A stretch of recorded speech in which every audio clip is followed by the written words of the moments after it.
looks like the stream delay of 20 seconds is in place. And boom. I'm going live. I'm going live. Yep, I'm going live. Now, I'm going to make it a point to not look too closely at the stream, because I've done a couple things here to hopefully help performance a bit. I gave the stream a 20-second buffer, so that means we're going to have a little bit of a delay and we're not quite as low latency as normal. But that's the bad news. The good news is hopefully that will result in a more stable connection. So with that, we'll do a really quick review here of what we've covered, or accomplished, we might say, so far today. And then we're going to get to work, and yes, I know, it's utterly and completely insane. But, yep, we're going to be using Blender 2.91 just because, what the heck, it's fun. Okay, so actually I'm using the first of all, I'm using the CPU for my streaming compression instead of trying to use the GPU. And I've set it to high priority, but I'm only allowing it to use 4 CPUs, 4 out of 12. Meanwhile, as I said, there's a buffer on OBS, and there's also we're doing normal latency. So basically what that means is that for you guys who want to post comments and things like that, probably I'm going to be responding a little bit more slowly than usual because I'm allowing more latency in the stream, just to see if that helps with performance. So let's just rock and roll here and look at what we have got. I actually knocked out about just about 30 seconds, as I recall, of show this morning. So this is a bit of an interaction between Golek and Tianara. And so I'm just kind of recapping what's been done so far today. And yeah, it's looking pretty good. Golek's unloosening her chains. And then Fala shows up in the doorway. I'm here, Lord. Attend to the prince's bride-to-be. And that brings us up to this shot. So, we'll see how, hey, it's Blender time. Yeah, just for today, Darren, we're going to go ahead and try. And as I said, I'll try to recap some of the facts and figures here just because I want people to understand that if you post a comment, probably I'm going to be a little pokey to respond. Like right now, I can see in the preview that it's probably about 30 seconds behind me. So whether that'll help us to have a more stable stream, we will see. So far we haven't had any disconnects, but then again, we've only been live for about 4 minutes. So we'll see. But what we're going to do is just dive in here. What's got to happen, if we look at the story here, essentially Fala comes in and then walks. We're going to really jump to this shot right here where Fala comes in and she walks this way, and then Golek will actually exit the building. I don't think I'm going to fiddle too much with backgrounds. I'm just going to focus on the character stuff so we don't complicate things too much with Blender. Okay, if you download and install Blender 2.91 and go with the defaults, you're going to find that the preset for a new file that is 2D animation, as opposed to, you know, one of the other presets, gets you pretty close to what I have here on the screen. For me, it's customized a little bit, but not a lot though. I've added some specific layers that I'll need, like pencil test, lines for ink, fills, shadows, and details. Details are going to be like a masked or a alpha locked layer for adding details to wardrobe and things like that. I probably won't be using it today. And then on the materials side, you kind of have the usual suspects: solid stroke, solid fill. These kind of serve as good starter points for new colors that you want to add to your palette. So I can assure you guys that there are going to be some things I'm going to forget, because I haven't been playing around in Blender a lot lately with the grease pencil, but I have done quite a lot of it in the past, and so it's all sort of coming back to me pretty quick. It's just, but you know, I've been doing so much work in Krita and Tahoma that I just expect to forget a few things. And so what I'll try to do is just describe what's going on as I go and keep it as straightforward as possible. Mostly the things that are a little confusing with 2.91 have to do with like grease pencil interpolation. The way it figures out how to interpolate between two key positions is, you know, it's a little different from Blender 2.8, and it's a lot different from Blender 2.79.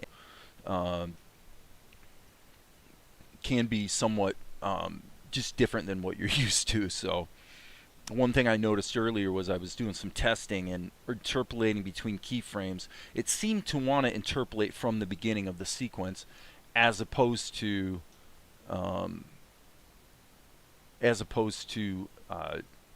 going ahead and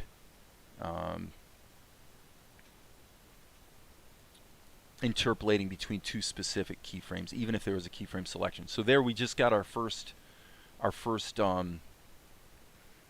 blank out on OBS. So it may appear that having the delay and going for lower latency and this and that may not help much. But as I noted here in the chat, what I did was I also started OBS recording when I started streaming, so that you're going to get a couple dropouts here and there. Later on, I'll upload the actual MP4 file, so anything that dropped out will be restored if you watch this later. So you're gonna trade one thing for another. You're gonna lose the interaction of chat in exchange for being able to watch a video that doesn't have any interruptions because of occasional dropouts. So that's where we are at. Again, here's the shot. Okay, so what we need to do is just get to the usual work. I'm using the solid stroke color, which is just kind of a charcoal. It's actually black, is what it looks like. And I'm going to typically start working in the pencil test layer. So let's just do that. So there we are, pencil test. So we're not going to learn a lot of interesting things yet. But if you just open up Blender 2.9 and then just start with the 2D template, you're going to be pretty close to what I have on the screen. So to an extent, you could probably follow along. But so step one is we got to get follow in the shot. So I'm not really here today to devote myself to teaching Blender 2.9. What I'm trying to do is simply forge ahead, refamiliarize myself, and I'll describe what I'm doing as I do it so that you can kind of learn as we go to a degree. Okay, so I can already see a couple things I'm going to want to do to make this better. If I hit Control, I get an eraser. I do believe that the default eraser, I believe I tweaked this some time ago, so that this is a pretty hard eraser. Okay, and if you go to your eraser settings, this is eraser point. So what it's doing is it's just destroying points when I hit them with the eraser. Whereas the default eraser is a little softer. It kind of gradually cleans out your grease pencil strokes. So there's difference number one in there.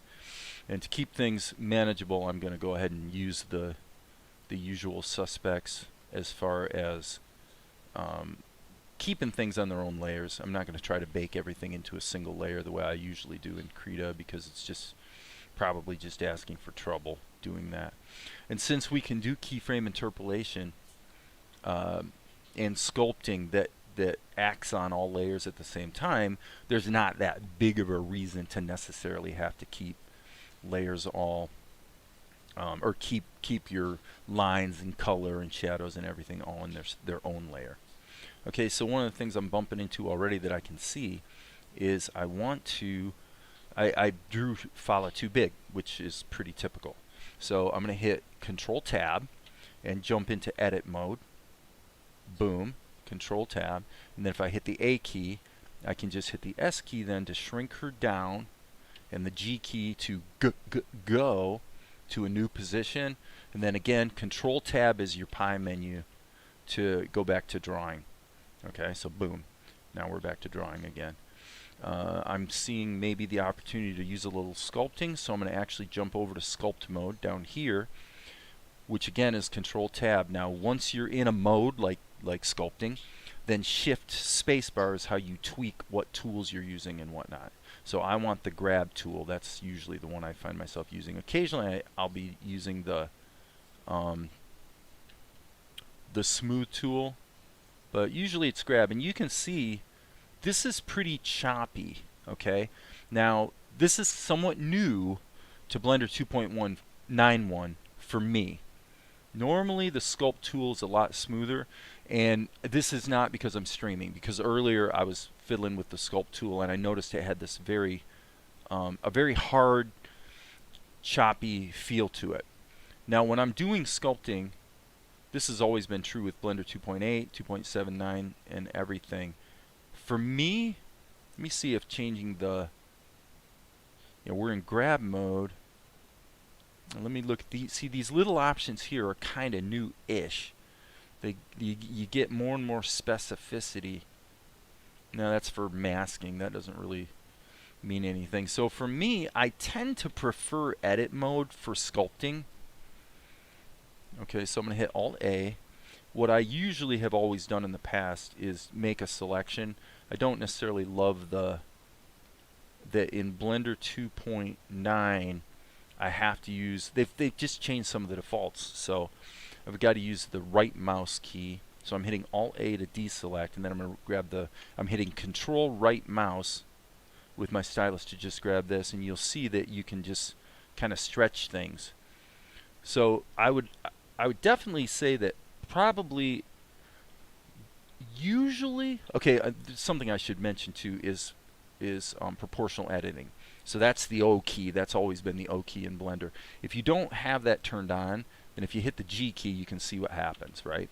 So proportional editing with the O key allows you to make everything turn into rubber. Now there's some options to that. Projected from view will cause it, well, I'll put it this way. Connected only will make it so it only affects the strokes that are actually selected. Okay, and project from view will make it so that even if I have multiple layers of stuff in my scene, like a character that's already been colored and maybe with some shadows and stuff all on different layers, I still can use the proportional editing tool and it'll affect all the layers, not just the one that I'm on. So that's kind of what projected from view does for you. That's kind of the default for most people, I would say. So anyway, having said that, what I used to do all the time is simply grab a point, like a single point with my right mouse button. So I can't even do it in Blender 2.9. I don't even know if there's a way to just click and grab a point. The right mouse button doesn't do anything the way it did for 20 years. They've really changed the behavior of the right mouse in Blender compared to, it looks to me like it's the left mouse, so they just switched that from left to right, so that's good. Okay, so what do I mean by that? I have no selection. With my left mouse I can just click, I grab a point, and now by rolling my middle mouse button I can affect the influence of that, and actually I can do the sculpting that I wanted to do. So okay, so now that's interesting. Okay, so what it's doing is, if you click and drag with your left mouse, it's going to do a lasso, a rectangle selection. I almost never use that. I normally want either a lasso, which is Control right mouse, or, and I'm hitting Alt-A in between, or you just want to click. Click gives you one single point, that you've selected. So that's cool. That's fine. It's not optimal because I'm not really used to it, but it's not a big tragedy either. Okay, so now I want to switch back to draw mode. Overall, hey Mikhail, overall, what I want to do is, as much as possible, focus on working in Blender 2.9 the same way I would work in any program that I'm going to be painting or animating with. So I want to focus mostly on just drawing and just doing those basic things. So I'm hitting Control so I can erase. As I mentioned earlier, I have the eraser set up to what's called point erase. And so that's a very hard-edged eraser, so that when I erase, boom, it literally kills the points and takes them out of there. I don't like an eraser that dinks around. When I want to erase, I want to erase. So because I do a lot of, draw something, scribble it out, and then add something else. Now, one of the disadvantages I've got to overcome in Blender 2.9 right now, compared to 2.79, also compared to 2.8, because I was using 2.81 grease pencil for quite a while, actually. 2.81 sort of hit the sweet spot for me, and then for me personally kind of went downhill from there, and there are definitely some improvements again in 2.91. Okay, so let me get her eyes kind of happening. So what I was going to say is, if I go to the front view like this, okay, then I can hit the 9 key to flip the drawing, which is pretty cool. In probably here's what I actually was kind of getting at. So what I should do is just do that. The outliner, the thing you got to know is that the outliner in Blender 2.8 forward is really your friend, because everything that we used for years that involved layers is now really controlled by the outliner. And the concept of view layers, especially how it relates to your render, is kind of confusing, actually. I would think many people, if they've used Blender for years like I have, they would probably find the view layer concept a bit on the confusing side. But again, it's a direct trade-off of way more power and a big loss of simplicity. So it's way more complicated to get everything set up right, but you can set it up any darn way you want to. You can really control it. So pick your poison, whatever you prefer. So anyway, by hiding the camera, now I can work in the front view instead of the camera view. And the only reason I would want to do that is I can hit the 9 key on my numpad and it's going to flip the canvas, which is definitely quite useful. Okay, so if anybody out there, okay, yeah, I was going to say, Mikhail, Max, thanks for tuning in, guys. This is what I'll say to you. And by the way, I'll say it again, since we're done, to tell you guys, if you guys see something I'm doing and you've got a better idea or you know more than me, please speak up, and I'll try to pay attention to the chat to see what people are saying, because some of you guys really, you're Blender fanboys and you guys know about it. So that's completely cool if you got something to offer. All right. So there goes OBS again. I'm not gonna keep pausing and waiting every time OBS decides it's got to reconnect, because while I'm doing this, I am recording it to my hard drive too. So later, I'm gonna probably delete this live stream from YouTube and replace it with the recorded video, so that all the little skips from OBS reconnecting are gone. I'm not going to do that all the time, but for this I am, because I suppose people there's enough Blender people out there that I'm sure people are going to want to pay a little closer attention, and for not just my benefit, but for anybody who is going to be watching now or later. If you know the procedure for that, go ahead and put the exact steps in the chat. So for me, I would guess that step 1 is going to be File. Actually, it's going to be Edit, Preferences. So step 1 would be go to your preferences, and so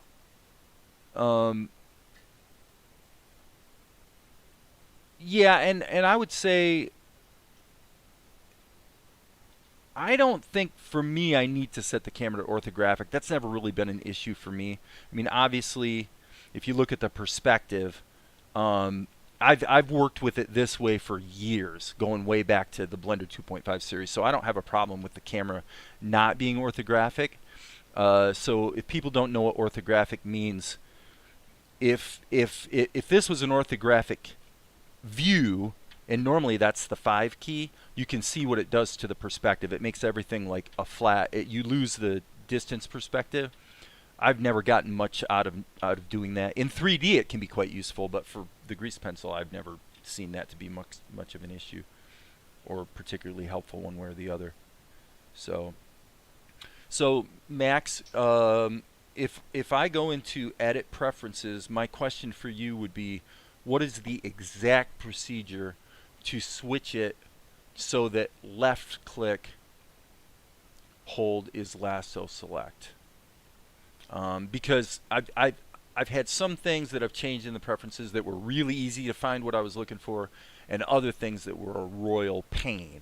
And if you know the exact steps, then you can put them there and I can follow them either now or later and actually set that up. But I definitely would prefer, if I'm going to be in edit mode, okay, I prefer it to work the way it used to work. So I like a rectangular selection, which is the default.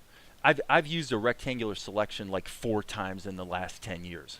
I never use a rectangular select. I always want it to be a lasso. So how we switch it from right mouse to left mouse is there in the preferences. I know I could figure it out, but I'm going to say if you know the detailed steps, that can be quite useful for people. So I am going to switch a little bit back and forth here so I can see. Okay, so Fala is, okay, so this is actually pretty cool. Another thing I would recommend for people, okay, go to object mode. All right, you got it, buddy. I'm in object mode. You go ahead. I don't know how much delay there is, so if you can tell how much delay there is, you might want to put that in the chat too so people know, because since I'm answering you, I think I looked up and saw your comment, go to object mode, and immediately responded. So how much time there was between when you posted it and I responded, I don't know. I'm guessing it could be as much as a minute. So yeah, it looks to me like there's definitely at least a minute of delay.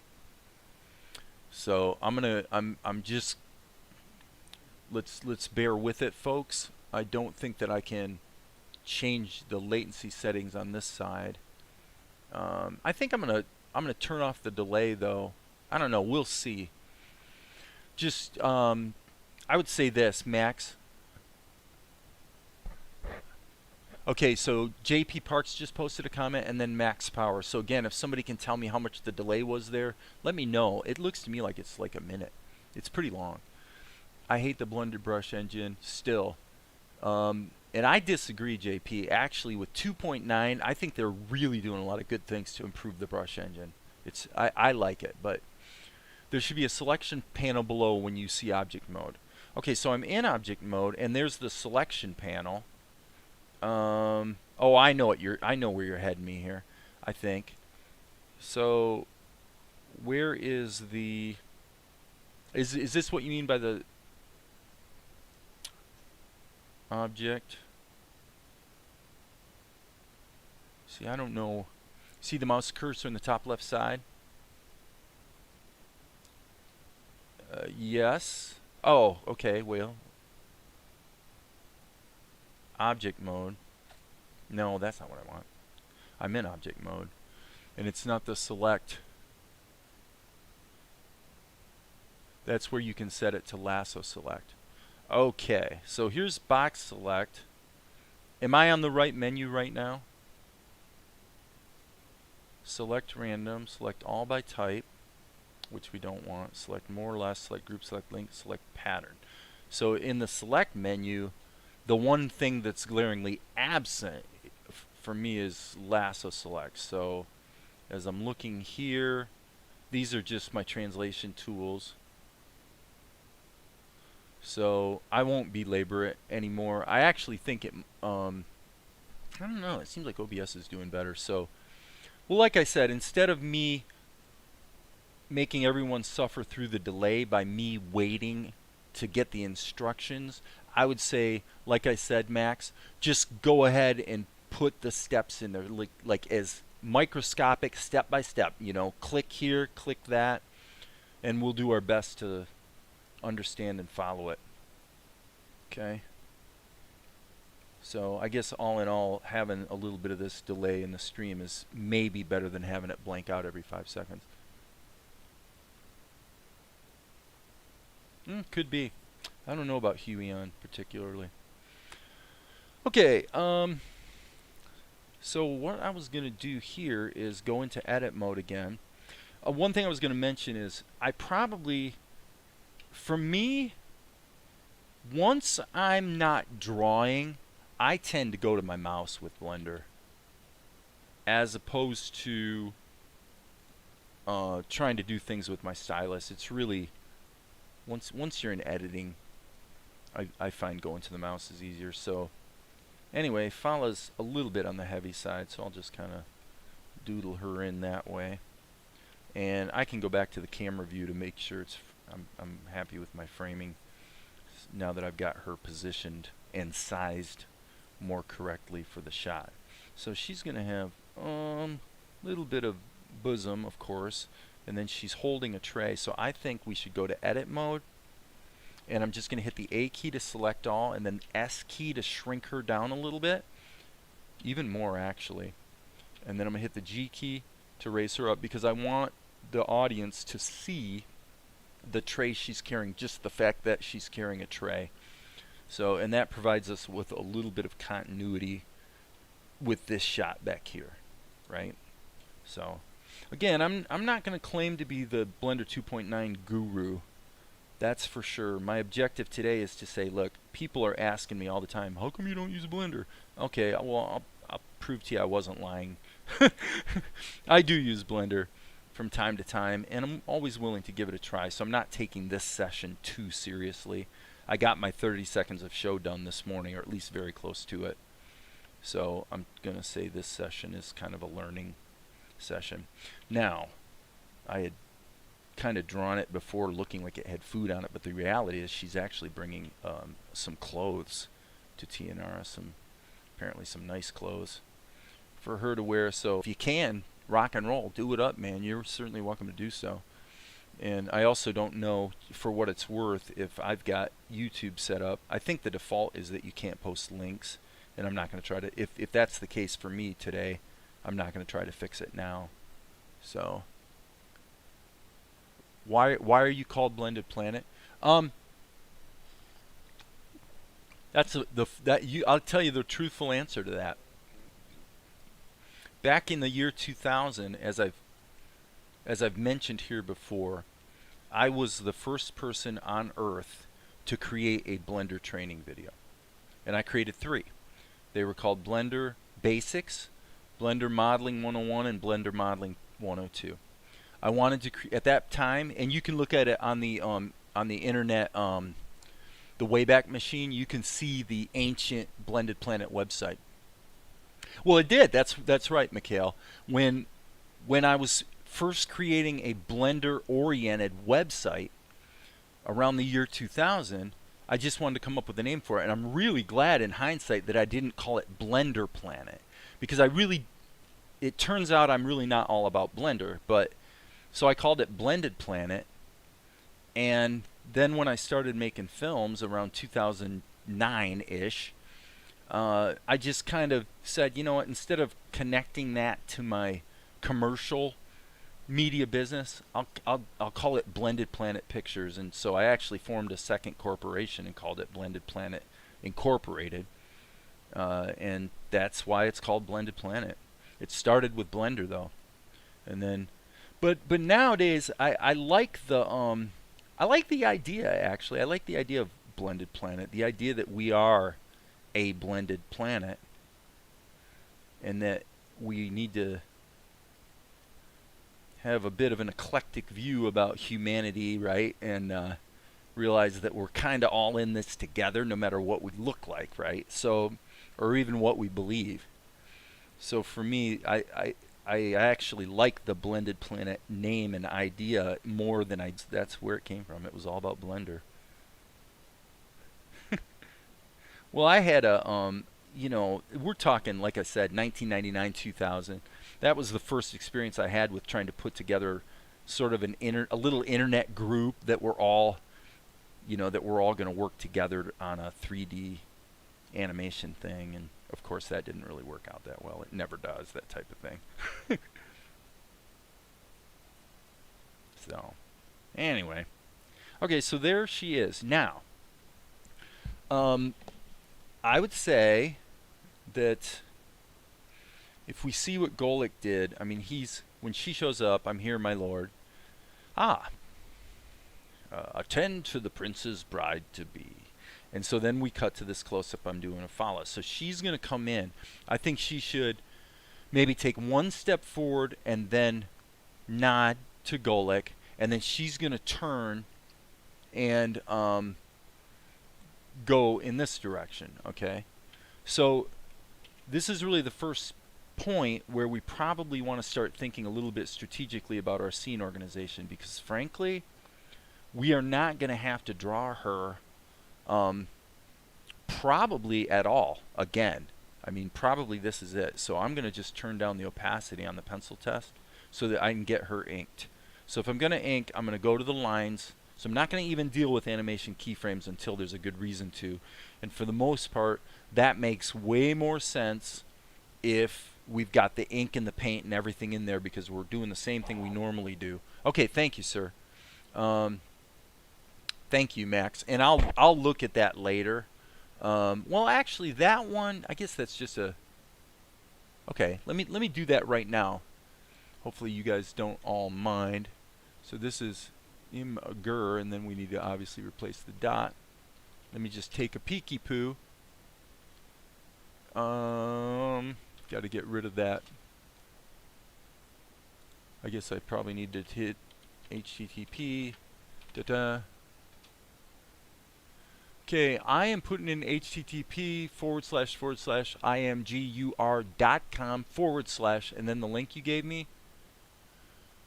And I'm getting, it's not finding anything. It's a dead, I'll show you. So that's what I'm getting. So www, I tried it both with and without www. So I said imgur.com/ the link you gave. And so didn't match any documents. So not quite sure what to do on that, but I'll just let it go for the moment so I can keep moving forward here. Okay, so once we get into lines mode, essentially we want to think about our ink, right? So if we click these tabs, I personally think that this is, if you're new to Blender, you're new to all of this, because this is kind of a new idiom, these little side icons, and it can be a bit overwhelming because some of them are pretty inscrutable, others are pretty easy to understand. But so your mileage may vary, but basically I'm just going to switch to the lines layer, and then up here I'm going to switch from my pencil. You just click on this icon here. It works for you, okay. I don't know why it didn't work for me. I'm not going to worry about it right now though. And for me, I'm just going to switch to the F ink pen. F ink pen. Okay. But thank you for pointing that out, Darren. I have absolutely no idea why it didn't work for me. And shows the vertical button at the top left of your screen. The vertical button, well, what he said was jump into object mode, and then you've got, see, this is the problem with this kind of stuff is, okay, with the top, arrow button highlighted. Okay. Select lasso. Okay, stupid. Okay. So then if we go into edit mode, I assume, okay, so it would probably be the same thing. So, so press and hold. So Max, just for your information, I think that would have helped, what would have helped there in the description probably would have been, I gotta note something, would be to say, to put press and hold. Because yeah, you sort of have to press and hold it. If you just click it, nothing happens. You have to press and hold, and then you switch to select lasso. Okay, thank you, Max. I appreciate that. All right. One of the options in the layers, which is extremely useful, but just bit me in the butt, is this option right here. It's the same thing we have. Got a similar motif in Krita as well. Auto lock inactive layers. In many situations, that's pretty useful because it enforces. No, you're fine, Darren. It enforces drawing into the correct layer. But then you run into a problem I just had where I'm in that layer, the other ones are locked. So when I hit select all, nothing happens because those layers are locked. So I'm hitting Alt A so that nothing's selected. And now that this was changed to lasso select, I assume that I can actually draw a lasso. And again, thanks Max, excellent, good call. I appreciate that. Yeah, I understand. And that's why I'm saying from a language standpoint, that's what I would have found helpful in the chat is if you said press and hold. I would have said, oh, okay, gotcha. So hello, Dirt. All right, so anyway, that's all good. Now what I'm going to do is hit Alt A. See, it used to be in Blender you'd hit A to select all and you just hit A again to deselect all. But now you have to hit Alt A. I'm not a huge fan of that, but whoops, we don't hit B, we hit, well, we don't even hit D actually anymore. we hit draw, which means you need to pop up the pie menu, which is Control Tab. Okay. So many things to learn. So many things to learn. Okay. So we'll get this in here. So I think, somewhat in contradiction to what I think JP said, is I think that could you show how to manipulate a shape like you would in OpenToonz with the control point editor? Yeah, Mikhail, there's really, let's do it this way. Let's do it this way. I'm going to turn this option back on. Auto lock inactive layers. And what that does is it means that if I do something with the lines, sorry, that's not what I meant to do.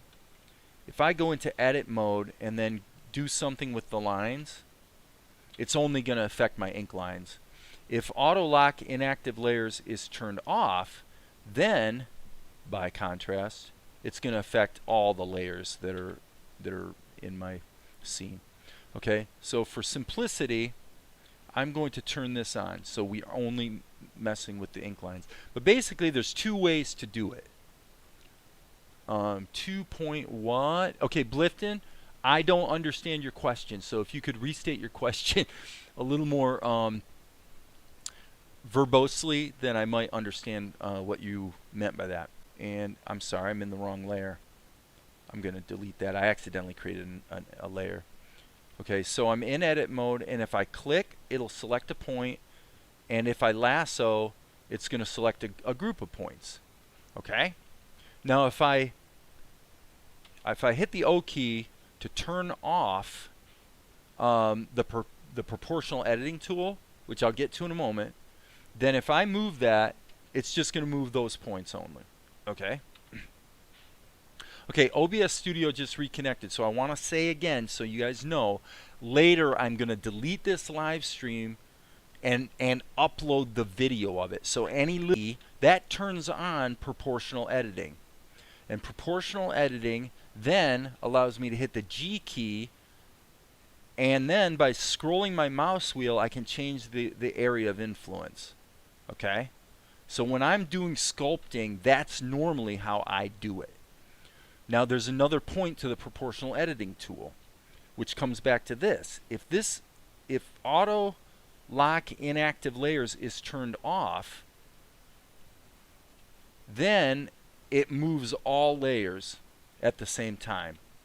If this is set to projected from view, what I just explained, it's not exactly the way I just explained it. But if you play around with it, you're going to find that it's going to make sense. But the key thing is that your O key, as you can see up here up top, turns the proportional editing off and on. And that's been a very good feature in Blender for, again, 20 years. All right. Oh, okay. I got you, Blifton. All right. Thanks, man. Okay.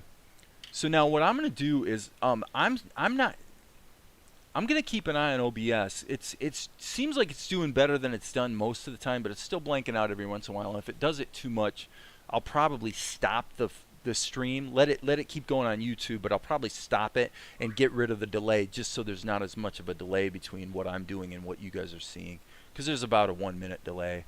I was hoping that would increase the stability. Okay, so to finally finish with Mikhail's question, if you don't want to use editing, okay, so I'm going to go back into draw mode. Okay, so here I'm drawing, and I say I want to mush these points around the way you can with control points. Okay, so instead I'm going to go to sculpt mode. Okay, in sculpt mode I basically have this range of influence, and I can sculpt like this. You see me do this with the liquefy tool. This is what's most similar to Krita's liquefy tool.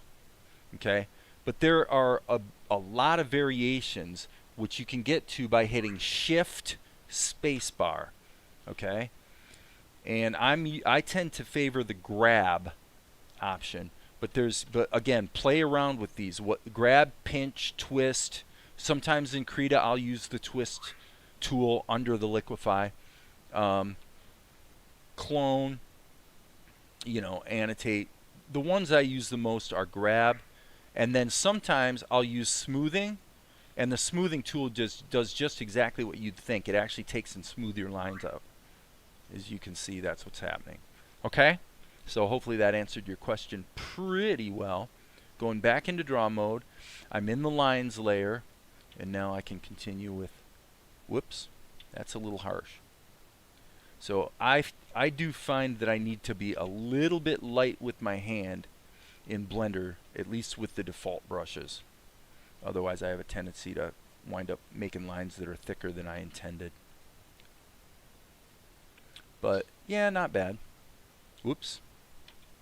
Okay, there is, actually I would mention, not in 2.91, I don't know if it's compatible, but there is an add-on in 2.92 that allows you to map a hotkey to a screen rotation around the z-axis, so that I would actually be able to rotate the screen right now.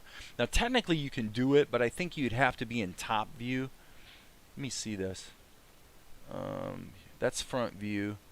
Yeah, see, here's the problem. When you're rotating around, it rotates like literally around the up and down axis. So I would have to be drawing in the top view in order to be able to rotate. So I'm not going to be too persnickety about Fala's characterization, as long as she's pretty much what I had in mind, just because again we're using Blender and we don't want to be too picky about everything being absolutely I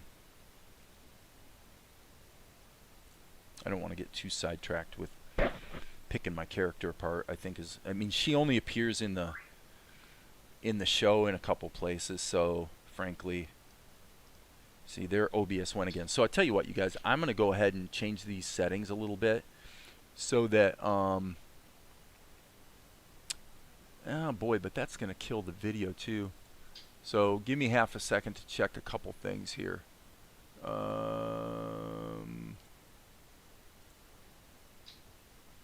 So bear with me, people.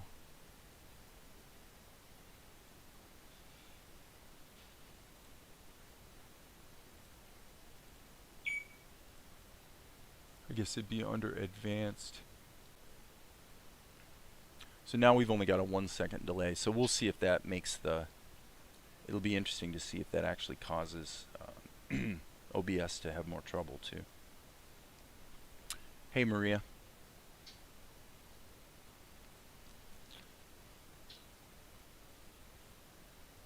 So some people are going to be tuning in here and going, what? What are you doing? What are you using Blender for? The only reason I'm using Blender today is just for the fun of it. So you can see another thing here is that by having auto lock inactive layers turned off, now if I erase, it actually erases my pencil lines too. But it doesn't really matter since they're on a separate layer. They're going to wind up just getting turned off anyway. Okay, so there's Fala. We'll get her inked and then I'll be able to go on and paint her. Sounds like Zuko's making a lot of noise there. What's wrong with you, buddy? I think he wants to participate in the live stream today. So we don't need to be too persnickety about her hands. And I'll say give her a little pinky, little finger, blah, blah, blah, blah, blah, kind of like that. And I really do definitely wish I could rotate my canvas the way I do in Krita. It would make life a little easier, but not the end of the world. So Mikhail, I would say, let me see something. I just drew a line.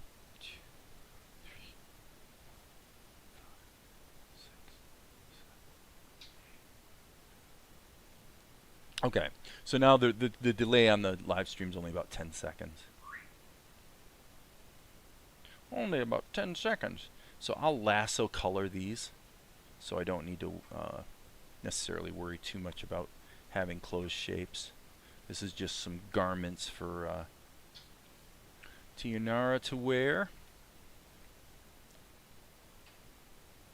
Okay, and by the way, just so I'm not going to be completely stupid, I probably should save my work, huh?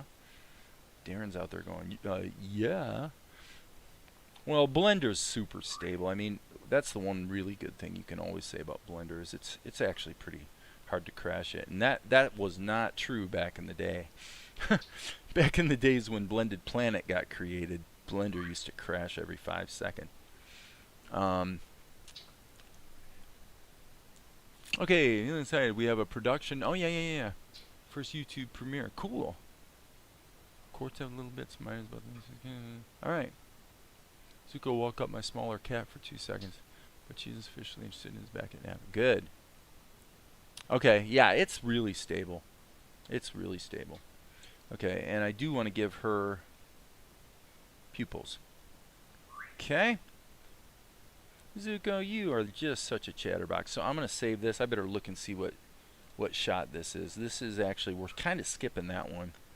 So this is 365. So we'll just go ahead and save it as 365. So File, Save As, and what I typically do, that's the wrong folder. We need to go to Anime, SL, Blender, and what did I say? 365.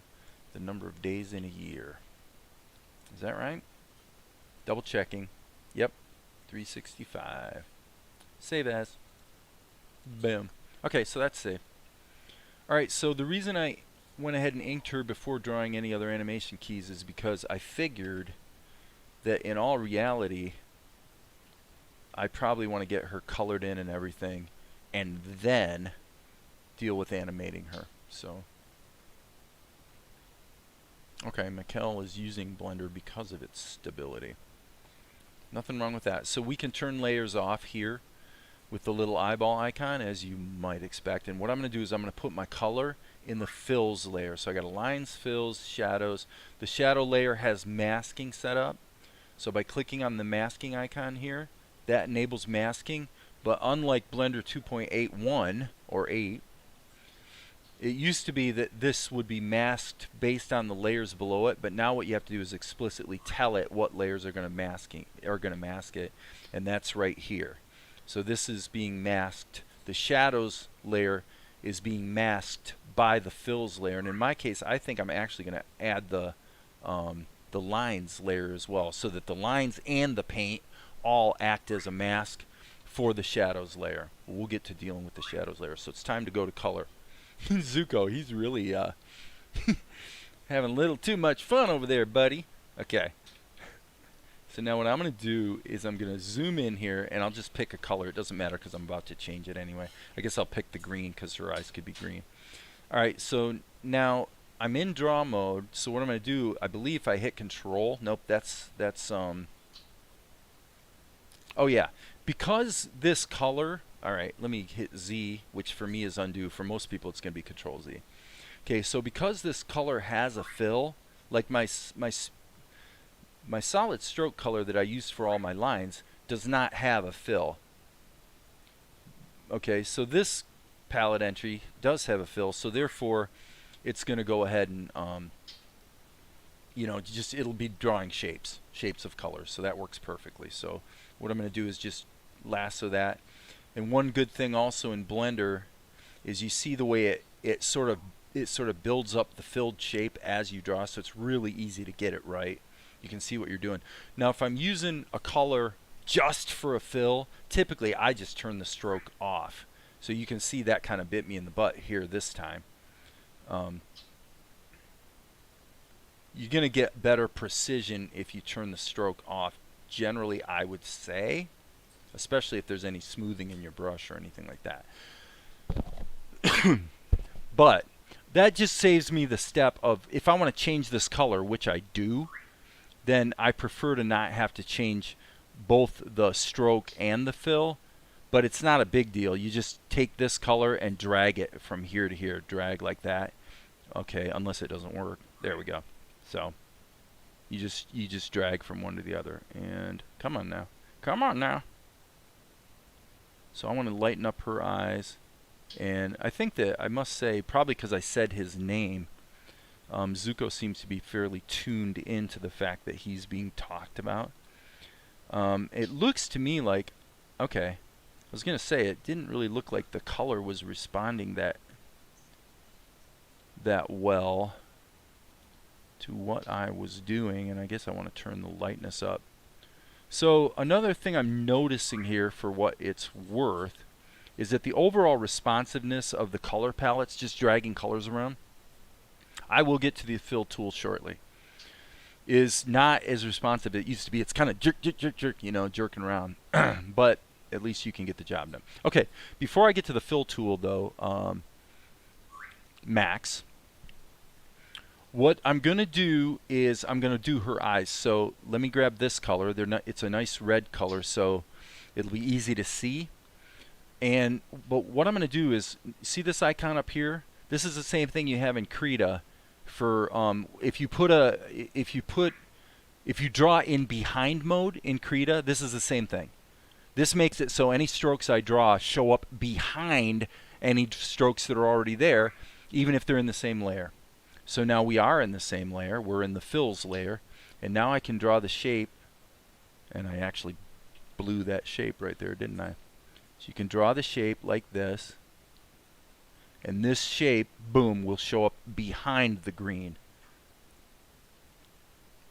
And I was actually surprised about a month ago when I realized that that feature of draw behind was actually in Blender 2.79. I had never noticed it.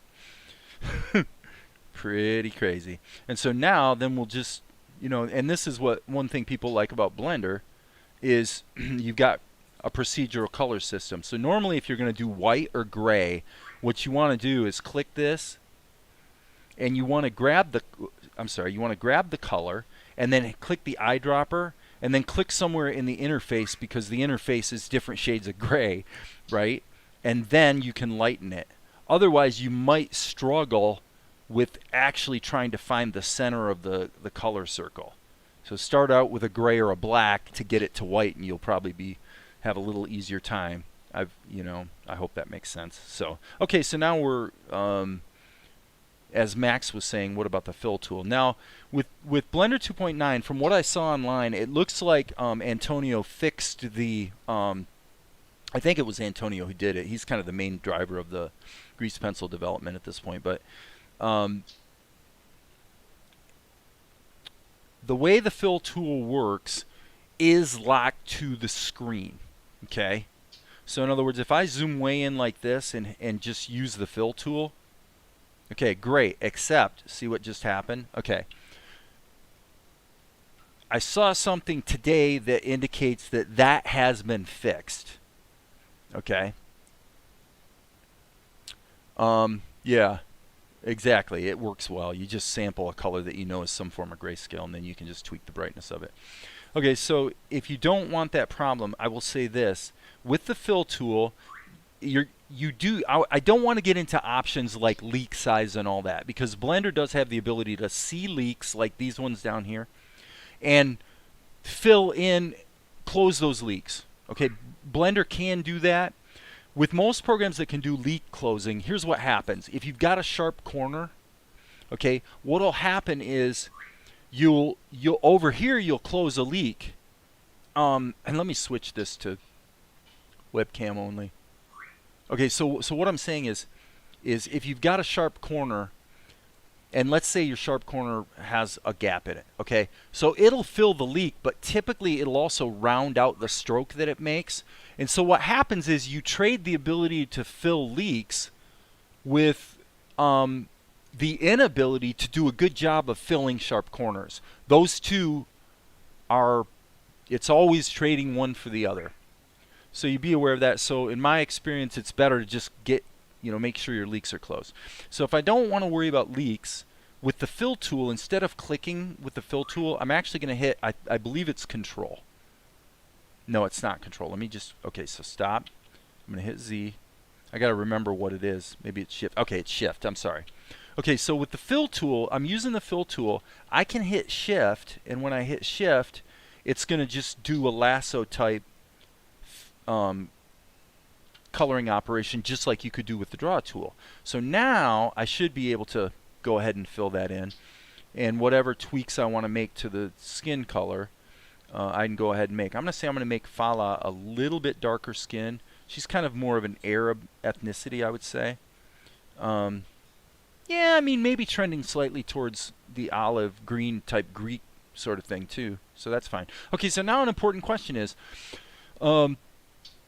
what about adding colors to your palette and you want to duplicate, right? So I've got the parameters of this color set up, and frankly the next color I want is only going to be a little variation of the color that I'm using right now. So there's kind of a series of steps that you want to go through. Step one would be to add a new color, but I didn't just add a new color when I hit the plus key. I did not add a new color. What I did was I added a new slot in the palette into which we can insert a color. Okay? And then I got to remember the procedure here, but I believe the procedure now would actually be to select the color that is similar and then click this little duplicate button. This is an important step. If I don't click this duplicate button, then when I change this color, it's going to change this one as well, because these are actually linked right now. But if I hit duplicate, now this is called skin and this is called skin 001, and I can go ahead and double click and change its name. So I'll just call this hair. Okay? I hope that made sense. So the steps are add a palette entry, then select the color you want it to be like, then click duplicate, and you've got a whole new palette entry, and we can go ahead and change this color. Okay, so I'm going to make her hair, let's say a little more brown and a little more dark, and it looks like maybe we've got a little leak right there, and so that should take care of that. So she's looking pretty good. Alright, so I'm going to do the same thing again. I'm going to add another color, and I'm going to make it our green color, but I'm going to make a duplicate of it so that I can switch it to a shade of blue. Okay, kind of a muted blue color. Alright, and I'm just going to click and hope for the best, and it worked. Okay, and remember, it's a procedural palette. We do have this problem. Now, by the way, this is an important point too. If you do a fill operation and you had it a little off the screen and you have this problem, personally, I would say don't do this, because if you try to fill it in, you are going to get this gap and it's going to render that way. Okay? It's one of the things I really dislike about the fill tool. In fact, if you zoom out, it looks like it's not going to be a problem. And from what I've seen, it will be a problem. So you want to make sure you're... So this is one of the tug-of-war little things you have to deal with Blender, which is why fixing it in 2.92 is a cool thing, is because there's lots of situations where you're painting something and you really don't want to be zoomed out that far. You really want to zoom in and see what you're doing. But with Blender, you kind of can't. You've got to get your whole shape on the screen, or else you're going to have the fill operation get cut off. Okay? Hope that's making sense for you, folks. So I'm doing the same thing again. Create a new slot, grab my blue color, make a duplicate, and now we can change what color that actually is. I don't knock myself out, by the way, trying to name my colors, for the simple reason that, and I didn't want that to happen, because you can see it in the palette. You know, you can see what your colors are. And by the way, while I'm here and thinking about it, I'm going to just go ahead and take care of her skin. Okay, so now let's check something back here. Hope you guys are finding this helpful. Okay, so I actually screwed up her color scheme, but it doesn't matter. It doesn't matter at all because I can come back here. I'm going to say, okay, this was kind of more of a pinkish color. Fine. Let's just kind of go in that direction. And I would say lighten it up just a little bit, maybe a little less saturation, which of course you can fine tune. You can click that and just adjust it this way. So, good control over your colors. And it looks to me like her garment is, I wonder what happens if we drag from here to here. I'm going to check this. If we drag, okay, we can't drag from there to there. I'm wondering if it's possible to drag. I'm going to try this. I'm going to take this color and I'm going to drag this onto there and see if it changes the color of it. Okay, that actually is not, oh, I see. That's actually a duplicate. I'm going to get rid of that. I don't want that in there. Okay, so it looks to me like Blender's a little confused. Oh, I see what that did. Because I didn't have a duplicate. Okay, that's my fault. Okay, so I have to actually backtrack a few steps here. So I knew this would happen today, is that there would be some things that would go wrong.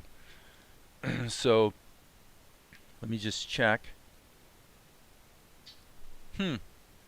It does appear to me, by the way, guys, I'm just going to tell you, it does appear to me that there might be a little bit of data management hairiness with Blender, because I don't believe there was any time. I'd have to go back and look at the video, but I don't think there was any time, right, that I must have not made this a duplicate when I did it.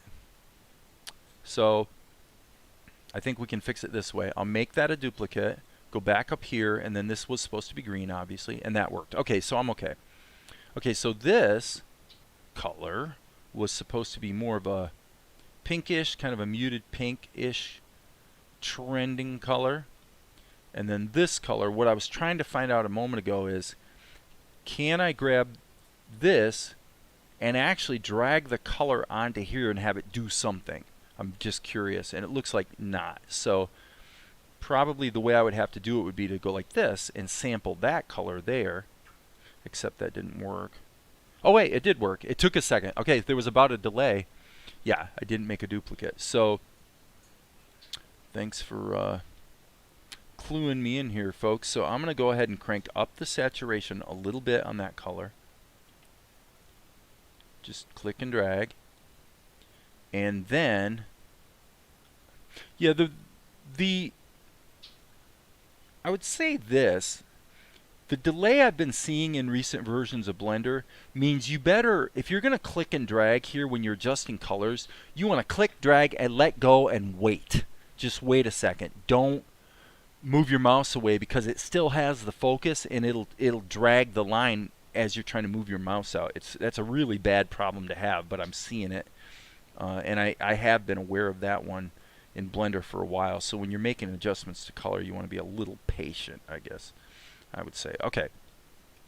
Now what we're going to do is we're going to do a little leak fixing. So I'm going to hit the Shift key.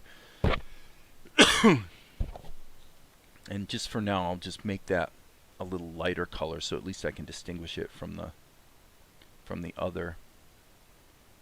Okay, so I'm going to do that. And I actually want to block that area right there. Get that just in case, and then let's hit the fill tool. Yeah, that worked. Okay, so we're good. So down here, I'll just go like that, so that we've got that blocked in. So you can see that as far as the visual, the image quality and stuff looks quite good. I mean, if we hit F12 and see what this is going to render like, it looks really nice. I mean, it's got very nice image quality, so no complaints there. I'm going to go back here to this blue color. Oh, wait, that's the green. Sorry. I guess I need another slot. The one caveat would be I think I can make the tray the hair color. Now, I don't have to worry about her hands for the simple reason that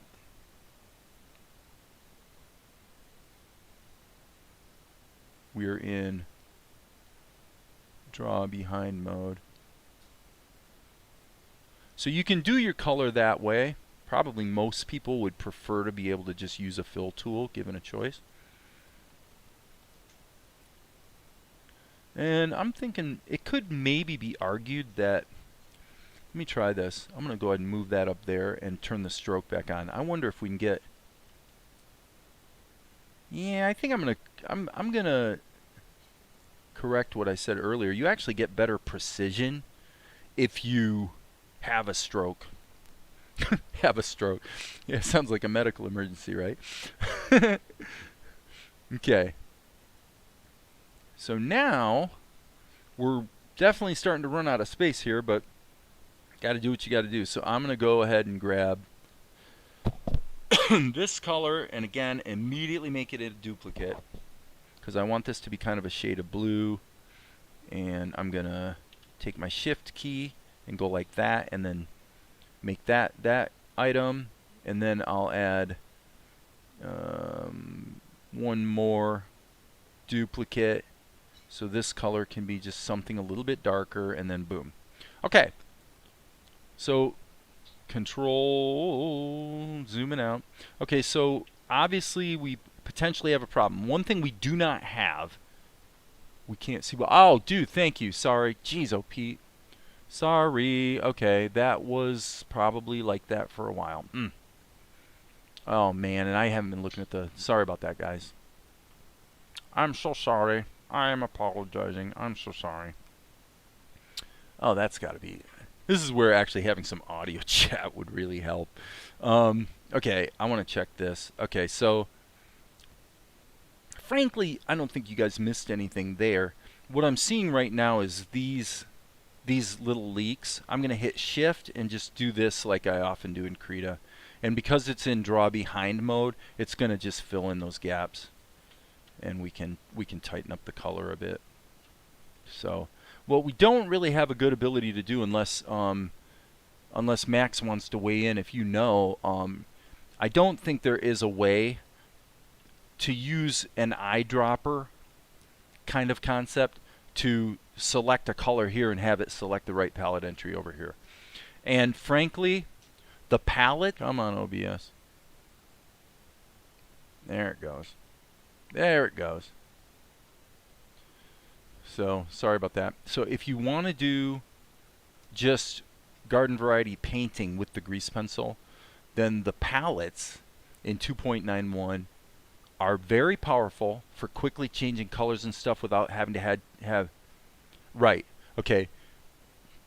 But the way the eyedropper and the palettes work, I think for the inexperienced user is very confusing and basically does more harm than good. So my general advice to somebody, especially who's kind of new to Blender, is by far just say, hey, I'm making a cartoon, I'm working with a limited palette, and I have to have one palette entry per color. If there's a way around that that lets you just select colors and just paint without having to have a bazillion colors over here. But as I said, it's pretty confusing the way it works, especially if you try to use the eyedropper. Then it becomes actually even more confusing. Okay, so now what we're going to do is we're going to go to the shadow color. And then in my layers, again, I apologize, guys, for locking you out there for a few minutes and being on the wrong screen. Don't know how long I was like that, but probably long enough to tick some people off. Yeah, the eyedropper issue, it just doesn't work in a way that is all that useful, in my opinion. At least not without really fiddling with it and really understanding how it's supposed to work. Okay, before I go too far with the shadows, I want to make one little tweak with some sculpting. So what I'm going to do is I'm going to jump into edit mode, okay, and I'm going to grab the lines layer. Now because the fill tool, essentially, it's the likelihood is, watch this. Okay, so what I was about to say, it's kind of like a yes and no situation. To a degree, the fills are they're essentially filling around the lines. Okay, see you, Mikhail. So some of you'll see some of these gaps. So therefore, if I want to make some amendments to these lines, which I do, I pretty much need to not just move the lines around. I pretty much need to move the lines and the color together as a unit. So being in edit mode, I should be able to go like this. And okay, my selection, let me grab this. Okay, we're in lasso select, and we just want to select points. So I'm going to hit Alt A to select none and see if this does the trick. And it looks to me, it looks to me like we've got a setting wrong up here, so that it's wanting to select. Oh, I see what it's doing. It's selecting the entire shape of color. That's a little weird because I've got it in select. This is all stroke points. Yeah, that's select all stroke points. So we are not in that mode. We are in point select mode, but what it's doing is it's selecting the whole shape. So in essence, it's not allowing me to just grab these points. Okay, so unless somebody wants to point out something really obvious that I'm missing, that appears to be a bug to me. To select these points right here and have it select this entire shape color, because I did grab some points from the color, obviously. That should only happen if I'm in this mode, which selects all stroke points. And that appears to be selecting nothing, so I'm not quite sure what to even think about that. So what I'm going to do, for lack of a better idea, is instead of doing a lasso select like this, which seems to be selecting a bunch of crap I didn't mean to select, I'm going to hit Alt A and I'm just going to select one point. And then I'm going to go G key, and we want to have proportional editing on, which is the O key. And in the mode of projected from view, so that it's going to select, it's going to project an arrow straight into the screen, and any points that are within its range around the point I grabbed will be moved. So now when I move them, you can see what happens. So this is a little bit of a clunky way to do it, but it does kind of sort of work. So I can essentially move those lines around, because I felt like her arm is kind of a little bit thin there.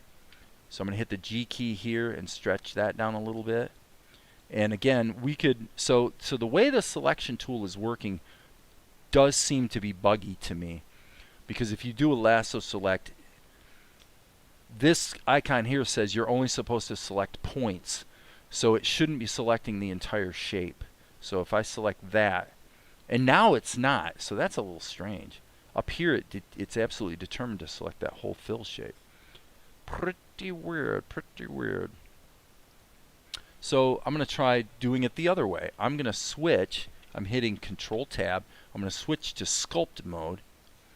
And let's just use I'm going to hit the F key so I can increase the stroke influence a little bit.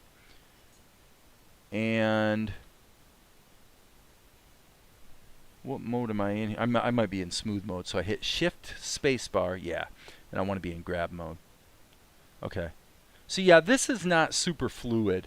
I mean, we're talking, I've got a pretty powerful machine, 12 CPUs, 32 gig of RAM, and a pretty decent GPU. And it is truly only on these later versions of Blender, because 2.81 wasn't like this. When I try to, I mean, that's more like the way it should look. Once it gets moving, it's smooth, but the initial grab is definitely a little bit choppy. A little bit choppy. You see how it chops like that? So you almost have to go like this, whip it out of shape, and then you know, dial it back in, which isn't the most horrible thing in the world, but okay. But that does give me pause, because what it means is when I go to animate her, it's probably going to be really, really choppy trying to animate her, but we'll see. Okay, so now what we're going to do is we're going to go into the shadows layer, and let's deal with the shadows. So over here, we want to be in draw mode actually, so I'm going to go Control Tab, make sure I'm in draw mode, and then I'm going to go over here to my colors, make sure I've got the shadow color, and in my layers, make sure I'm on the shadow layer. The shadow layer is set up to be masked according to the lines and the fills. So that means if I go like, let's see here, shadows layer. Oh, I'm in the fill tool. Okay, that's not good. I'm going to have to hit, let me turn that off. Yeah, hold on, let me hit undo twice. Okay, sorry about that.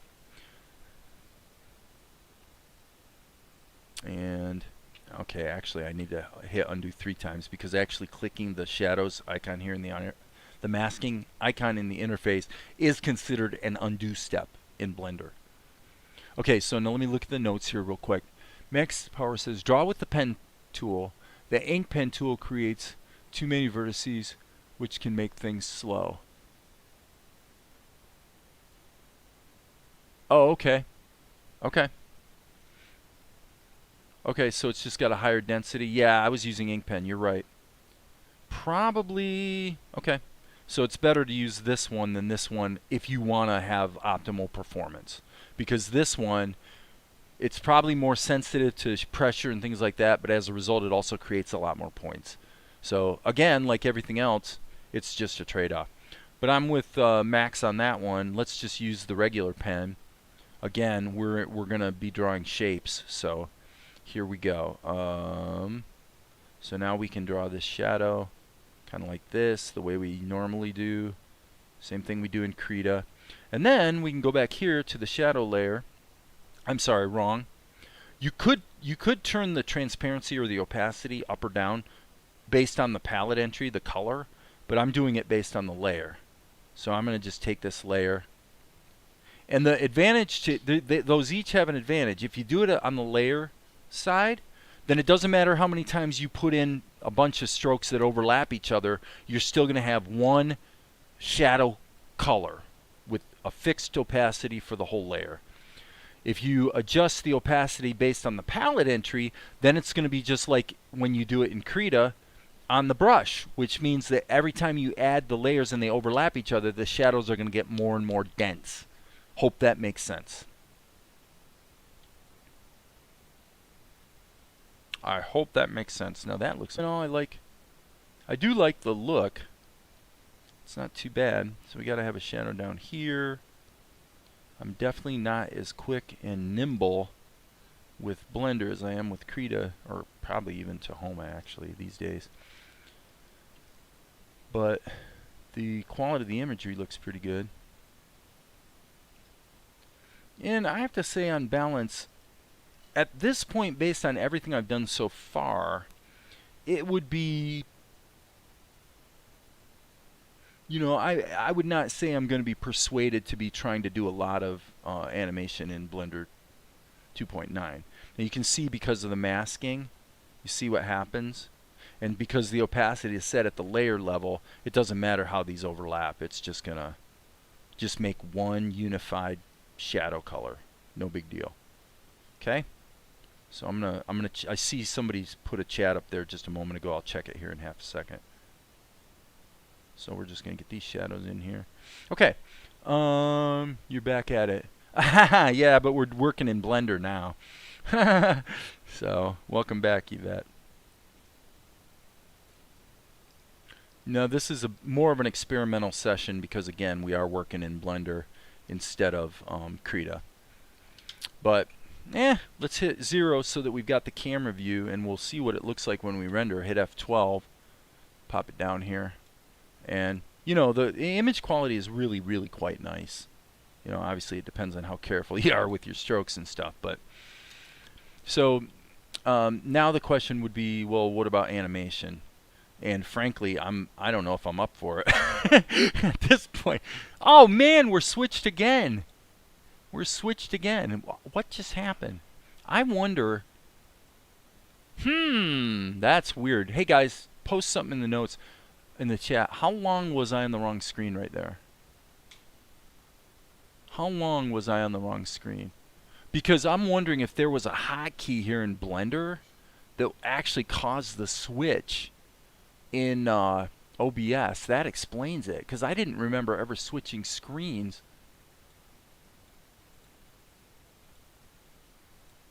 I want to check this. Yeah, I'm taking the hotkeys out. 5 seconds. Okay, good. Okay, so I'm gonna take out all hotkeys, just so OBS isn't. Yeah, so OBS isn't like switching without me knowing it. That's like unacceptable. Okay, so the first thing we're gonna do, I think what we're gonna do is we're gonna try a keyframe interpolation, and you guys will see how that's done. Because, yes, that's right. Obviously, because You're right, exactly, Max. Because F12 has been my OBS screen switcher. So, sorry about that, guys. All right, so here's what we're going to do. We're going to look at getting into animation. So the first thing I'm going to do is turn on auto keying. So I'm not really going to fight it. I'm going to stick with the simplest approach at this point, which is to turn on auto keying. Okay. Okay, let me answer YS Books. I have strong opinions about that. I have tried it. We could set up a rig here. I actually demonstrated it a few days ago during somewhere in the live stream. But here's the thing. The mapping of bones and vertex, let's call them, oh geez, what do we call them? Vertex groups. With the grease pencil is extremely rough. You don't get, like, if this was not a grease pencil object, okay, let me put it to you this way. If this was a picture that I had drawn in Krita and I brought it into Blender and now it's mapped onto just a rectangular plane, let's say, and then I take that plane and I subdivide it a bunch of times so it's got a little higher resolution, and then I use bones to animate it. I'm going to be able to put those bones on there and then hit automatic. I don't remember what the terminology is in the menu, but basically it's going to interpolate automatically to divide the influence among those bones in a very organic, natural way. And when I move the bones, it's going to share the influence between the bones and allow me to bend this character in a very intuitive manner, which is really, frankly, better than the OpenToonz plastic tool. Doing the same thing with the Blender grease pencil, as far as I'm concerned, doesn't work at all. I mean, it's like nightmarish. It's really, really hard to manage. Have not had anything resembling any kind of success using bones with the grease pencil. Even though, as I ranted the other day, yes, thank you, automatic weighting. The automatic weighting with 3D polygonal models, or a flat plane is really just a very simple polygonal model, right? Works super well in Blender.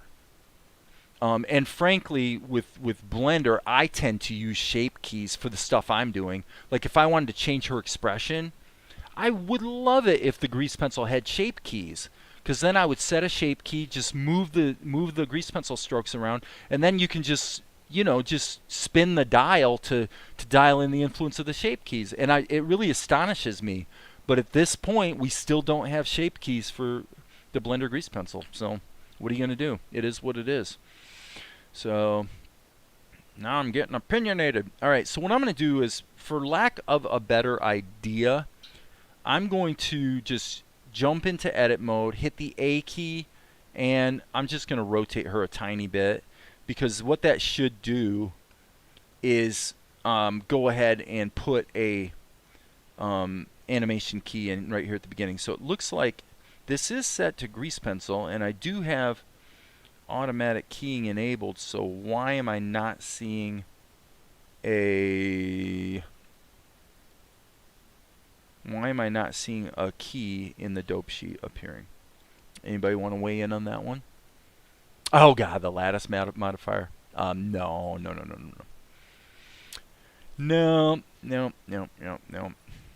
I mean, it's there. You can use it. Some people do. I haven't used the lattice modifier in Blender in 20 years. Just never. I mean, there's just always way better ways to do what you're trying to do. Typically, what you could do with the lattice modifier is going to be way easier to do by combining a shape key with could be. Thank you, sir. Thank you.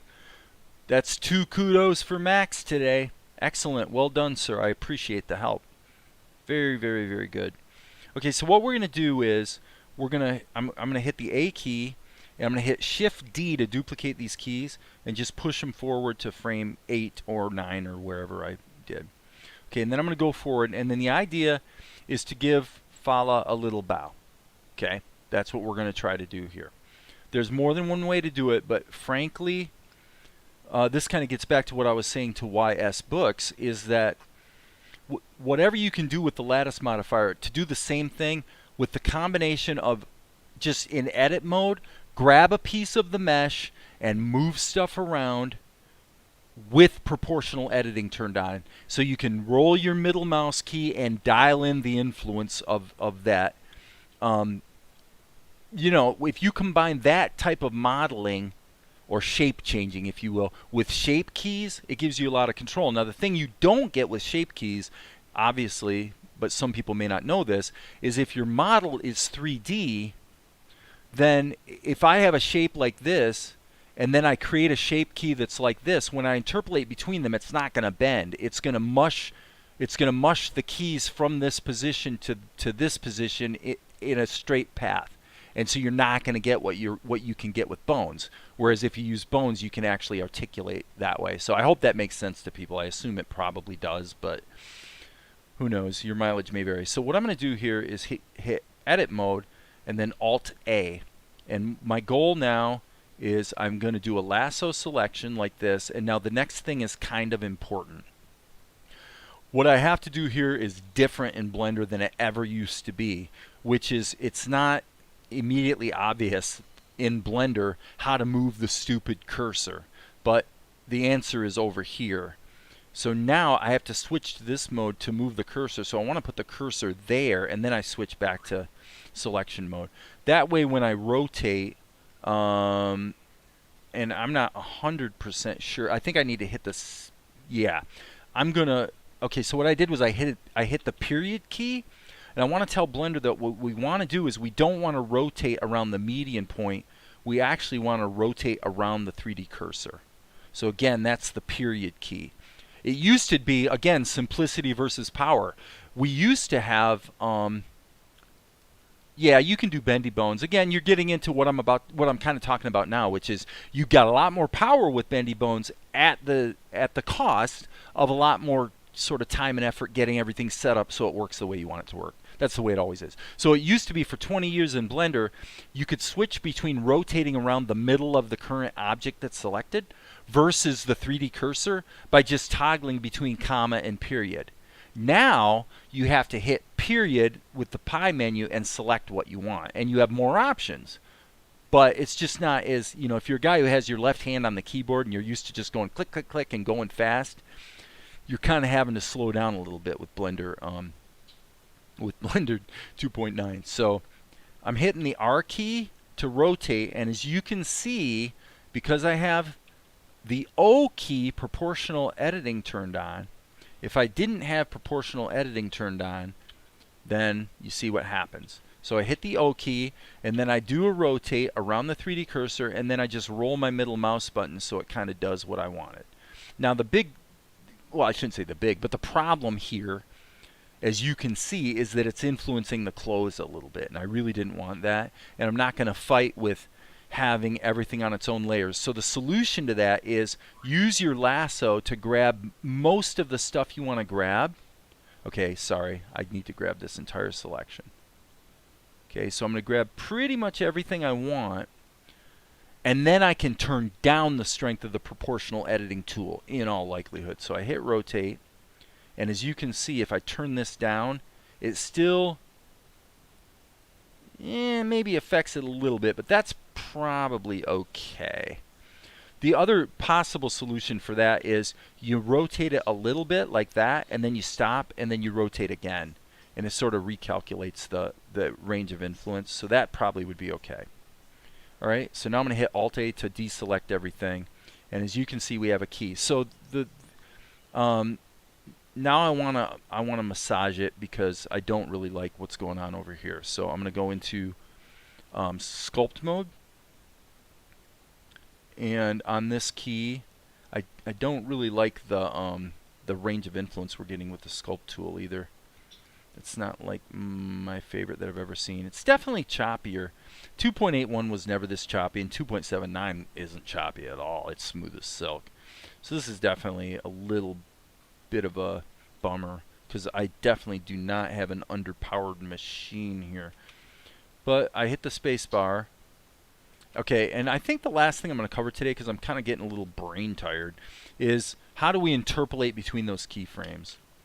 Okay, so what you want to do is, again, this used to be different in earlier versions of Blender, including 2.81, 2.8. Okay, so what it used to be was if I grab, if I do a B key box select, okay, so I've selected these two keyframes and I just put the playhead somewhere between them. Okay, what used to be is if I just hit the E key, it would just immediately interpolate. Well, it's not that way anymore. Okay, so now what we need to do is, I'm going to go into draw mode because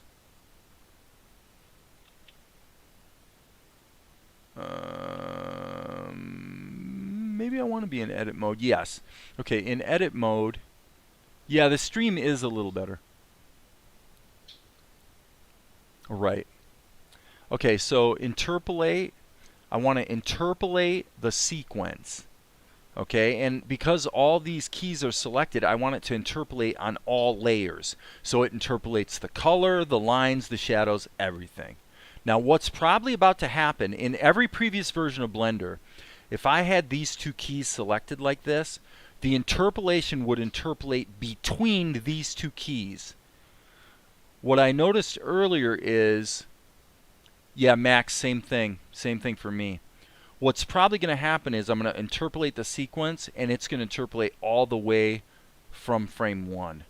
And so that is new behavior and does not work the way it used to. It could be that there's another setting that you have to set. Okay, it doesn't look like that's what it did. In fact, that's actually more like it used to be in 2.81, which is that even though I've selected all these keys, it actually only interpolated on the layers currently selected, which happens to be the shadow layer. So that's a little annoying because I don't know. I guess I can grab multiple layers like this. So now I need to hit Z because it's going to get confused if these interpolated keys are already there. So I'm going to hit Z, which on your computer, it's almost certainly not Z, it's probably Control Z. Okay, so now what you've got to do is grab all the layers. So again, more steps. More power in exchange for more steps. So now I go interpolate sequence. And now Blender says, no, I can't interpolate the sequence. So it's additionally confused. So I'm going to move this, and now what we have to do is figure out why the heck is Blender confused. I think it's because the pencil test only has one keyframe. So I would guess that if I box select only the layers that have keys, and then I select those layers, now it'll interpolate the sequence. But it only interpolated on the current active layer, which is really annoying. So now I have to select each layer independently. If anybody has an opinion about that, weigh in on it, but it looks like we have to select the layers individually in order to interpolate. This is a little strange because I never put anything on the details layer. So this is another thing about Blender that I don't like and haven't liked for a long time, which is that with the grease pencil, any layers that are not locked or muted, if you will. In other words, if I go auto lock in active layers, if I don't have auto lock in active layers turned on, then when I set a key for one layer, it actually sets a key in every single layer, which doesn't really make a lot of sense to me. But as you can see, at least we did get this. We got the interpolation, which of course everybody gets excited about because it's pretty much the kind of thing that you can't really do in Krita. Now obviously OpenToonz and Tahoma do a fine job of interpolating keyframes. Alright, so now we say, well, what if the timing's wrong? This is a real interesting problem, actually. If the timing is wrong with the Blender grease pencil, with all these interpolated keys, there's really only one way to fix it. And that is, you can either re-interpolate, you can actually box select all these interpolated keys, delete them, move the second keyframe to another position, and redo all the interpolation. Okay? Or what you do is you set your playhead to the first key and then just hit the S key to scale. and you just scale it. But look at this. Okay, I didn't know that was going to happen, frankly. So that's disappointing. So Blender does not seem to be able to interpolate, or I'm sorry, to scale interpolated keys. I'm going to turn the light on here, by the way. So that's a little disappointing because there are you know, the number of situations where what you would want to do is scale all the keys together.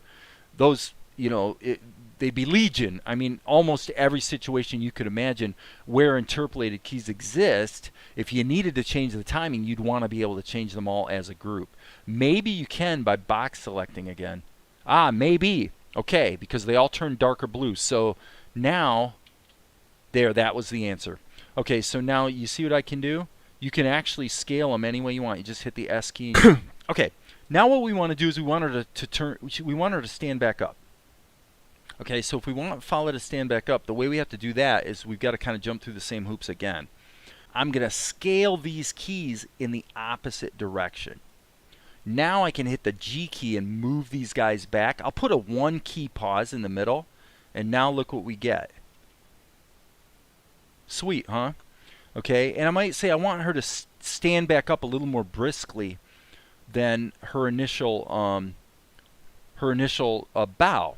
So the way I would do that is to grab these keys like so, just hit the X key with my mouse over the timeline, by the way, to delete them, delete the keyframes, and then I'll box select these keys and then hit the G key to just move them over. And now what we should get is a boom. There you go. Right? Anybody got, hey Steve. So there you go. So now we've got that. One of the things I will say I don't love is that the highlighting that you get in edit mode gives you kind of a bad picture of what the final render is really going to look like. Okay, so in other words, if I go into draw mode, everything looks correct. If I go into edit mode, there's this whole selection masking thing going on. It used to be in Blender 2.79, it was pretty easy to tone that down. I would guess that's probably up here somewhere, based on things that we want to either look at or not look at. If anybody knows, pop that into the chat and let me know. It's not the edit lines? Yep, there we go. I will tell you right now, okay, if we go to vertex opacity, we can turn it down, but frankly, for me, I'm thinking I'm just going to turn that off. So that way I can be in edit mode and everything looks normal. Now I assume they still turn orange when I select them. And they do, but they're a little fainter. So, but that's better. So I prefer that. When I'm in edit mode, I want things to look the way they're going to look. Right? Okay, so now hit the space bar and boom, boom. Okay, so now she's going to take a couple steps forward. At this whole character and moving her around, I'm going to wait for OBS to reconnect.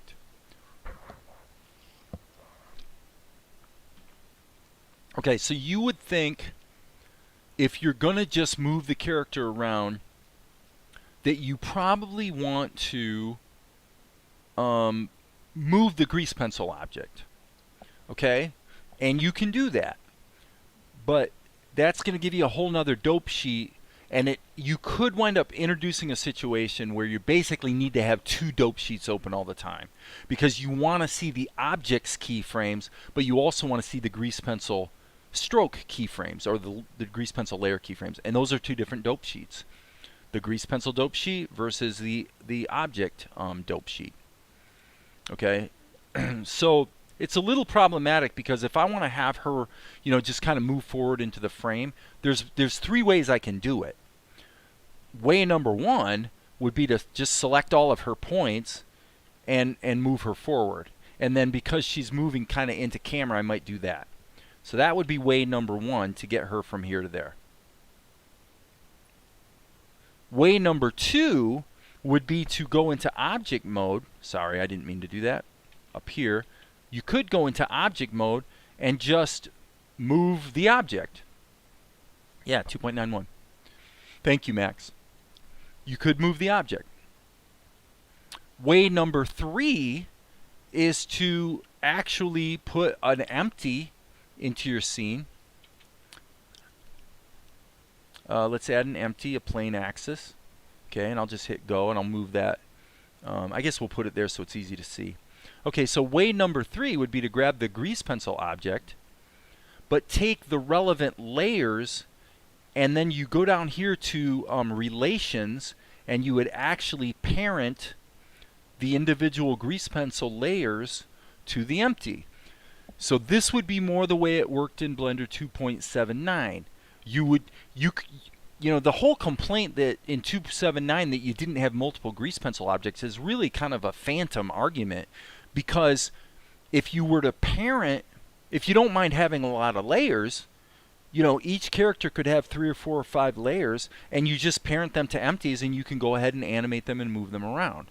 So you really didn't need the Okay, YS Book said, can you scale that in the graph editor? I'm sorry, there's actually quite a bit here. You have to select the interpolated keys. Yes, thank you, Max, and I did that, and they turn. Can you scale that in the graph editor? Oh, yes, yeah, Yvette, you can. I probably wasn't going to necessarily go into that today, but you could, and I would invite you to explore that yourself too. But yeah, you could go into the graph editor. Let me see here. Okay, so Blender 2.9 is kind of set up so that you've got the ability to have the dope sheet and the graph editor running kind of in tandem. There may in fact be a way, if anyone knows, mention it, but there may be a way to keep these windows in sync so that when you scale or move one, you scale or move the other. Because if you don't have the in sync, you know, more or less like this, then it can become a bit of a management issue to you know, keep them together. But I imagine if we open this up, there are going to be graphs for all of the relevant animated keys. Let me see. And it could be also, by the way, based on the settings of the graph editor, that I may need to select the specific grease pencil object. I'm going to just see here. Getting familiar, I'll just say this. I'm not going to go any further with this because, frankly, I don't really know how to do it anymore in Blender 2.91. But I will say this. You really want to play around with the relationship between the scene collection or the outliner and what's going on in your various editors. Because, again, as I've said many times today, things are a lot more powerful than they used to be in exchange for some more complexity and really needing to take a little more time to set things up so they work. You could use, I think, Steve, you could use anything. Okay? And Max is saying you could also use an offset modifier. So using something other than an empty to parent it to is the same as using an empty, because you can use anything for parenting. You can basically you can parent anything to anything in Blender. So really there's 4 different ways that we have identified to move her around on the screen.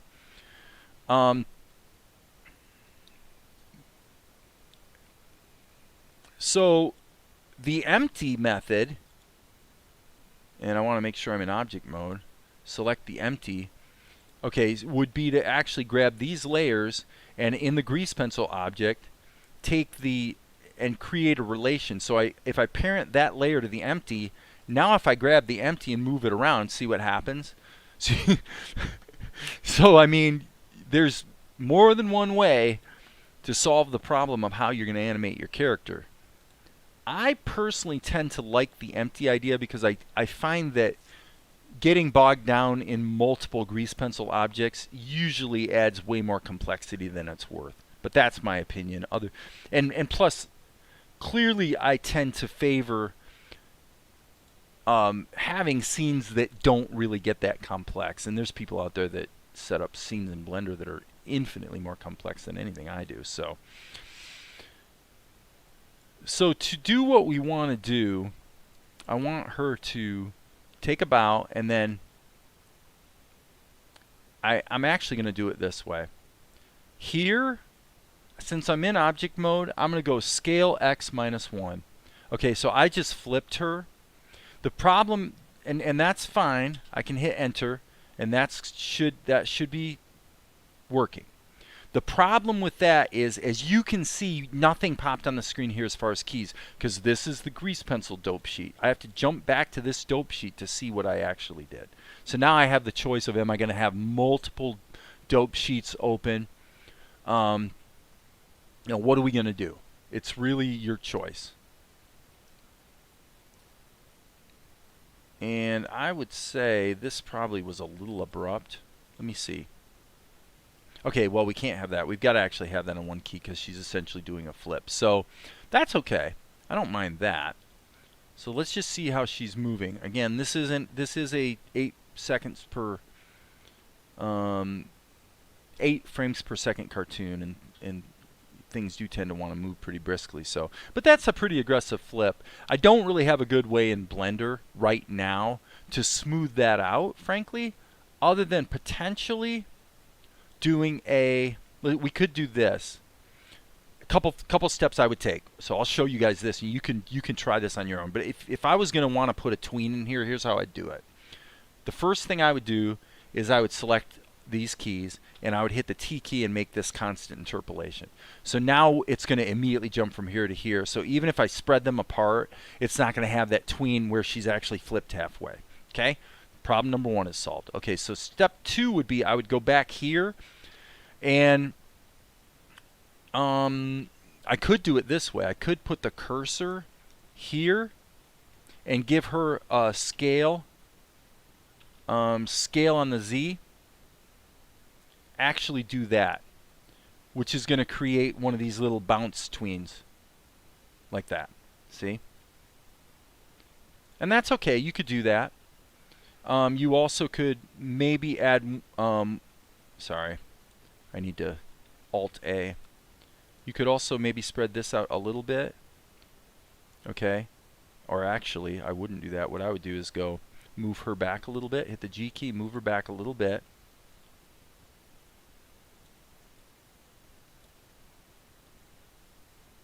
Sorry, I keep having to remember to grab the right keyframes.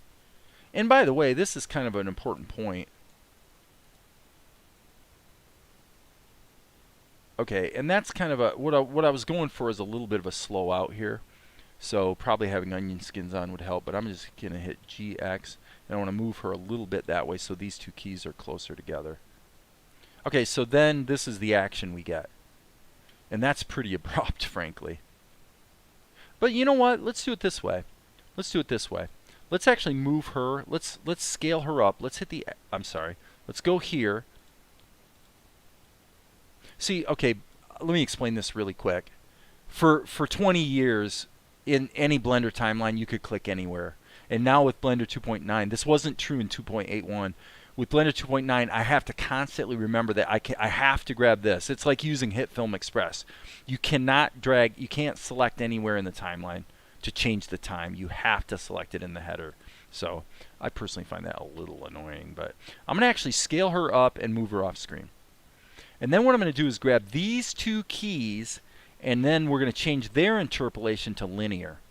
So now what's going to happen is she's going to do the flip and then head out like that. Okay? That's what we wanted, basically. So as far as the animation, as far as the animation aspect of this scene, it's actually looking pretty good. It's pretty much what I had in mind. So here's Fala. She steps in, and then she kind of goes like that. This whole action might be a little abrupt, so I'm going to grab these keys and kind of move them downstream a little bit. So let's just check that one more time. So she does her little bow, and then off she goes. Okay? So what I would say is that probably this initial key being baked into the grease pencil is like a really bad idea. Because now I've got one overall move that's the grease pencil, whereas all the other moves are actually moving the object around. So that's kind of stupid to split that up that way. So you can select anywhere in the timeline to move the time cursor. There's a setting. Well, okay. I'm sure there's a setting somewhere because I'm sure plenty of people complained about that since, again, it was the same way for 20 years and then they've changed the default.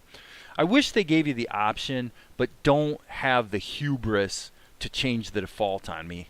You know, let the default be what it's always been. But you know, there's a lot of people new coming to Blender. So they don't have the prejudices that I have because they haven't been using it for 20 years. you know. So what I'm going to do here is, she's got that little move there.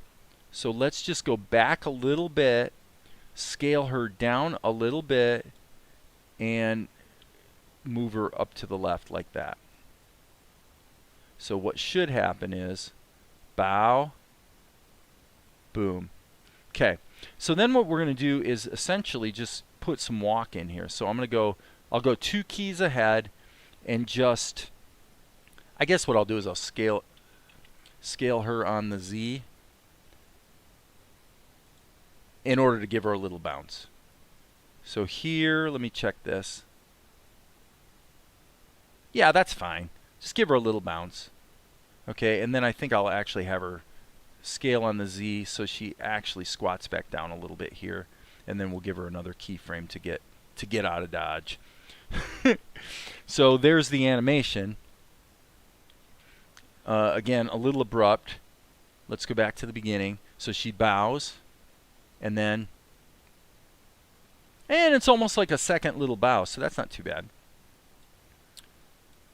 So here I'm going to say hit the G key, and let's just get her completely out of the scene. So there we go.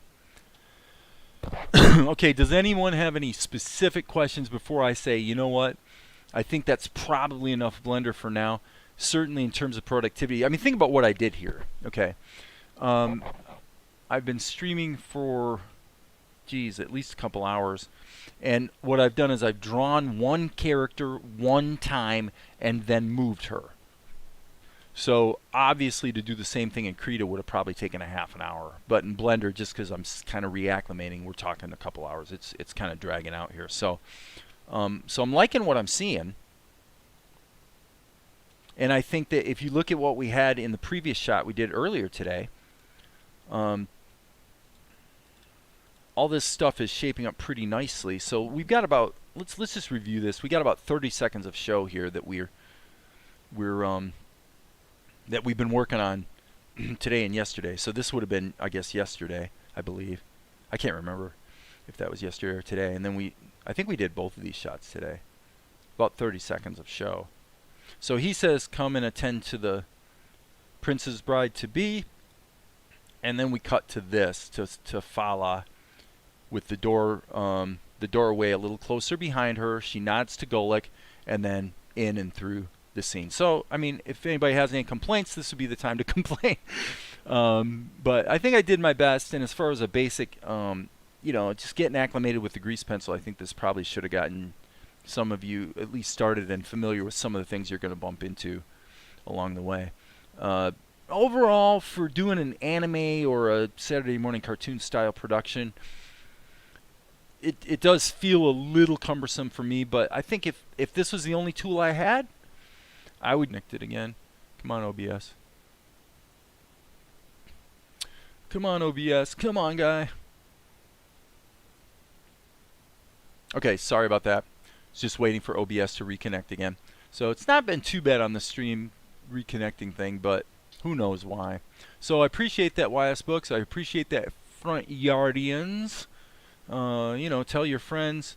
If nobody has any last minute questions about Blender, Krita, Tahoma, or editing, then I'm going to go ahead and sign off, and I'm sure I will be back in the morning. It seems like I've been starting actually around 6 or 7 in the morning usually, so no other questions. I am going to